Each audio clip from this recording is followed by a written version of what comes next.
आज Doubtnut app download करें। Doubtnut पर अपने सभी गणित, रसायन विज्ञान, भौतिक विज्ञान और जीव विज्ञान के डाउट्स का करो सफाया। बस प्रश्न की फोटो खींचो, एक ही प्रश्न को क्रॉप करो और तुरंत वीडियो सोल्यूशन पाओ। अभी डाउनलोड करें।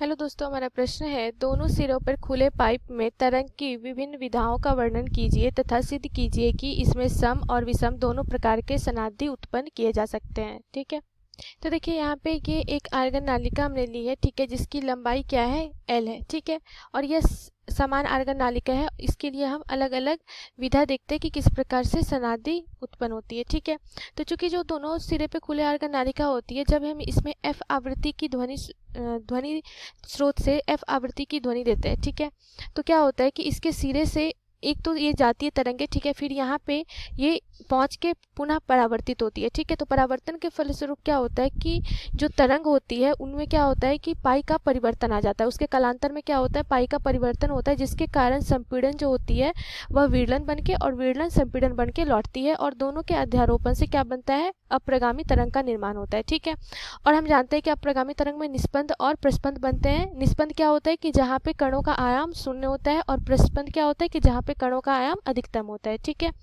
तो खुली आर्गन नालिका के दोनों खुले सिरे पे हमेशा क्या प्राप्त होता है, हमें प्रस्पंद प्राप्त होता है। ठीक है, जहाँ पे कणों का अधिकतम आयाम है, और यहाँ पे एक निस्पंद प्राप्त होता है। ठीक है, ये होती है मूल विधा। अब अगर प्रथम अधिस्वरक के लिए हम देखें इसकी विधा, तो क्या होता है, ये तो हमें यहाँ पे क्या प्राप्त होता है, प्रस्पंद प्राप्त होता है, और अब हमें दो निस्पंद प्राप्त होगा। इसी प्रकार द्वितीय अधिस्वरक के लिए देखें तो यहाँ पे हमें दोनों सिरे पे प्रस्पंद प्राप्त होगा, और अब हमें कितनी निस्पंद प्राप्त होगी, 3। ठीक है, ये अलग अलग विधा होती है और इस प्रकार से अप्रगामी तरंग प्राप्त होता है। ठीक है, तो अब देखिए हमें सिद्ध क्या करना है कि इसमें सम और विषम सनादि उत्पन्न होते हैं। सनादि का क्या मतलब हुआ कि जो आवृत्तियां हैं हर एक विधा में, उसे क्या करेंगे हम, मूल विधा की आवृत्ति से, अर्थात मूल आवृत्ति से तुलना करके हम ज्ञात करेंगे। ठीक है, तो पहले हम मूल आवृत्ति ज्ञात करते हैं मूल विधा के लिए।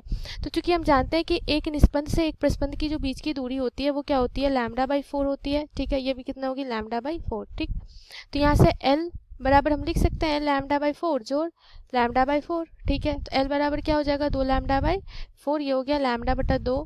ठीक है, तो लैम्डा बराबर यहाँ पर क्या हो गया, 2L के बराबर। लैम्डा ज्ञात हो गया, तो आवृत्ति के लिए हमारे पास सूत्र होता है F बराबर क्या होता है, V/λ, जहाँ पर V क्या होती है, यह ध्वनि की चाल है। ठीक है, जब आर्गन नालिका में मान ले रहे ध्वनि की चाल क्या है, V है, तो यहाँ से F बराबर क्या लिखेंगे, V/λ का मान पुट करेंगे 2L। ठीक है, तो V/2L क्या आ गई, इसके लिए मूल आवृत्ति आ गई।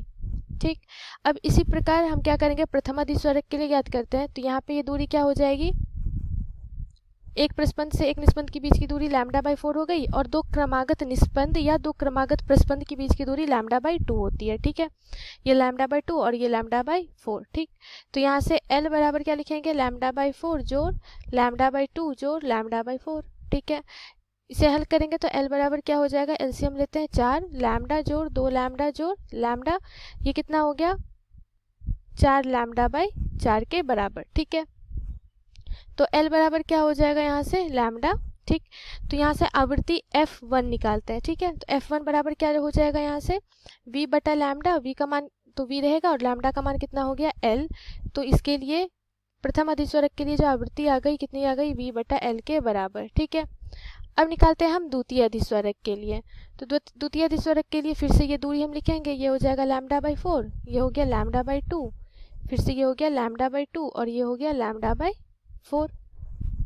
ठीक है, तो L बराबर क्या लिखेंगे, अब λ/4 जोड़ λ/2 जोड़ λ/2 जोड़ λ/4। ठीक है, तो L बराबर क्या हो गया, यहाँ से 4 लैम्डा जोड़ 2 लैम्डा जोड़ 2 लैम्डा जोड़ लैम्डा, तो L बराबर हो जाएगा 3, 5 और 1 6। ठीक है, 6 λ/4, तो यहाँ से L बराबर क्या हो जाएगा, 3 λ/2, तो लैम्डा बराबर हो जाएगा 2L/3। यहाँ से आवृत्ति F2 लिखते हैं, तो F2 बराबर हो जाएगा V, चाल सबके आर्गन नालिका में ध्वनि की चाल समान लेंगे। ठीक है, केवल उसकी लैम्डा में परिवर्तन होगा। ठीक है, तो V बटा क्या हो जाएगा, 2L/3, तो ये हो गया 3V/2L के बराबर। तो इसके लिए आवृत्ति कितनी आ गई, F2 बराबर 3V/2L।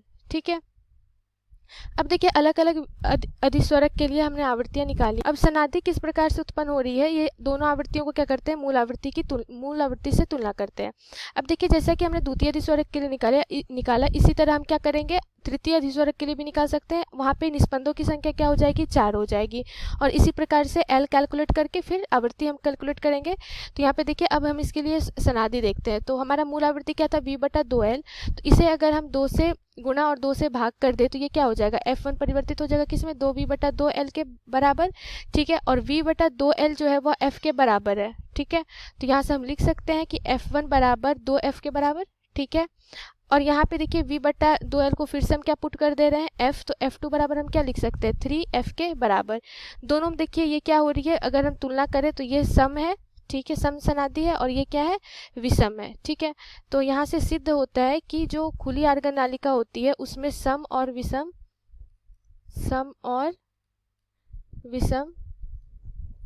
दोनों सनादि उत्पन्न होते हैं।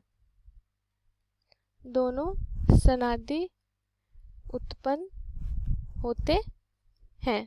ठीक है, धन्यवाद। कक्षा 6वीं से 12वीं से लेकर नीट, IIT, JEE वो एडवांस के लेवल तक 1 करोड़ से ज्यादा छात्रों का भरोसा। आज ही डाउनलोड करें डाउटनेट ऐप या व्हाट्सएप करें अपने सारे डाउट्स 8400 400 400 पर।